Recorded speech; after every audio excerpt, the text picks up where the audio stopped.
అంబటి రాంబాబు గారికి నేను అడుగుతున్నా, మీ ద్వారా ప్రశ్నిస్తున్నా. మిస్టర్ అంబటి రాంబాబు, మాజీ మంత్రివర్య, ఆ పార్టీ నుంచి లోడలోడ మాట్లాడే నాయక, ఏం మాట్లాడాయన? ఏంటండి ఇది? ఐఏఎస్ని అరెస్ట్ చేస్తారండి? దుంపదేగా, నువ్వు లా చదివావా? ఏం చదివావా? లా చదువుకున్నావా? చదువుకున్నావా? ఐఏఎస్ని అరెస్ట్ చేస్తారండి. పిఎస్ఆర్ ఆంజనేయులు అరెస్ట్ చేస్తారు. ఏం పిఎస్ఆర్ ఆంజనేయులు ఏమన్నా చట్టానికి అతీతుడా? ఐపీఎస్ అయితే చట్టానికి ఉన్న అతీతుడా? నేను అడుగుతున్నా అంబటి రాంబాబు, నువ్వు ఇదేనా ఆయనకు చెప్పేది? అంబటి రాంబాబుని అడుగుతున్నాను, ఐపీఎస్ ఆఫీసర్ ఏమన్నా చట్టానికి అతీతుడా? ఐఏఎస్ ఆఫీసర్ ఇప్పుడు ధనుంజయ, కృష్ణమోహన్ రెడ్డి ఈ బ్యాచ్ కూడా అరెస్ట్ అయ్యారు. ఐఏఎస్ అయితే ఐఏఎస్ దొంగోడైనా దుష్టుడైనా హత్య చేసిన వాడిని ఏం పట్టుకోవద్దని ఎక్కడ ఉందా చట్టంలో? మీ దొంపల దగ్గర ప్రజాస్వామ్యం కొట్టేసి తందనాలాడి పైకి నిర్దోషాలు మాట్లాడతారా? అడిగిస్ నాన్ సెన్స్. పైగా నువ్వు కోర్టు వేసుకొని కోర్టుకు వెళ్తావా? ఏదో జోకర్ లాగా. ఏం చెబుతావు జడ్జి గారి దగ్గర? సార్ ఐఏఎస్ని అరెస్ట్ చేశారు సార్ చంద్రబాబు గారు, ఆయన మీద చర్య తీసుకోండి అని చెబుతావా? ఐపీఎస్ని అరెస్ట్ చేశారు సార్, మీకు తెలుసు కదా సార్ ఐపీఎస్ని అరెస్ట్ చేయకూడదు, ఐఏఎస్ని అరెస్ట్ చేయకూడదు అని చెప్తావా? దేశ ప్రధాని 18 సంవత్సరాలు ప్రధాని చేసిన గౌరవ ఇందిరాగాంధీ గారు కానిస్టేబుల్ చల్ అని లోపలేసినాడు జైల్లో. మీకు నాకు తెలిసిన విషయం మీకు తెలియజేస్తున్నా. ఆ కానిస్టేబుల్ బయట కూర్చొని న్యూస్ పేపర్ చదువుకుంటున్నాడు. కానిస్టేబుల్ బయట.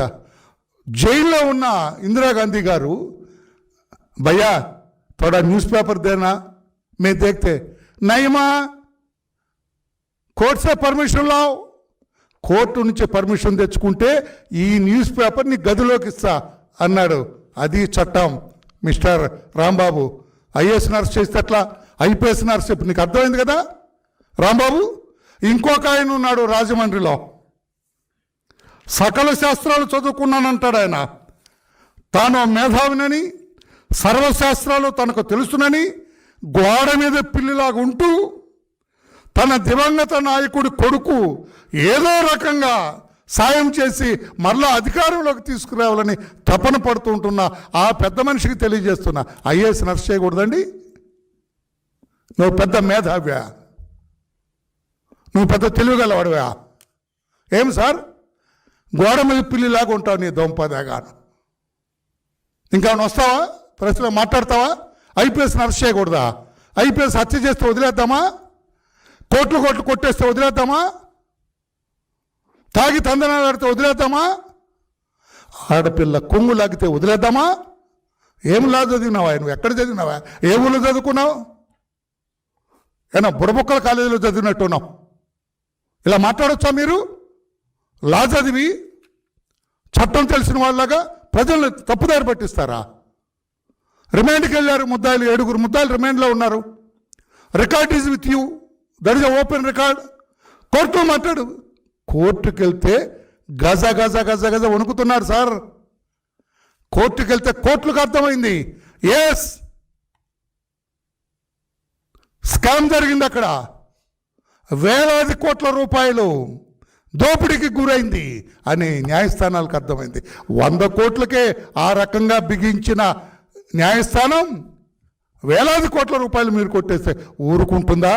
అందుకే ఆ ఇద్దరు ఇందాక చెప్పిన గోడ మీద పిల్లి, మన రాంబాబు, ఇద్దరు కూడా తేలుకుట్టిన దొంగల్లాగా కిమ్మను కూడా కూర్చో. ఎక్కడ లేదు స్టేట్మెంటు. అవినీతి లిక్కర్ స్కామ్లో అవినీతి జరగలేదు అంటలేదు. ముఖ్యమంత్రి గారికి నేను సభాముఖంగా ధన్యవాదాలు తెలియజేస్తున్నా.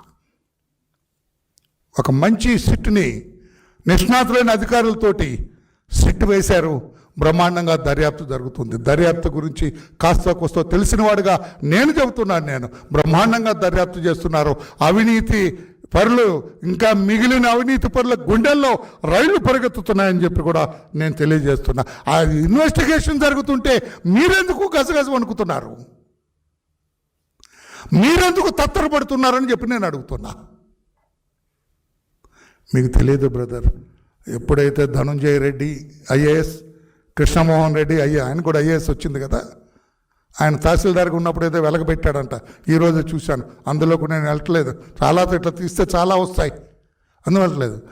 దాని కృష్ణమోహన్ రెడ్డి వీళ్ళిద్దరిని అరెస్ట్ చేసిన తర్వాత పెద్ద పెద్ద తలలని కూడా షేక్ ఆడిచ్చారు సిట్ వాళ్ళు. పెద్ద పెద్ద తలల అవినీతి పరుల గుండెల్లో రైళ్లు పరిగెత్తుతున్నాయని చెప్పి కూడా నేను తెలియజేస్తున్నా.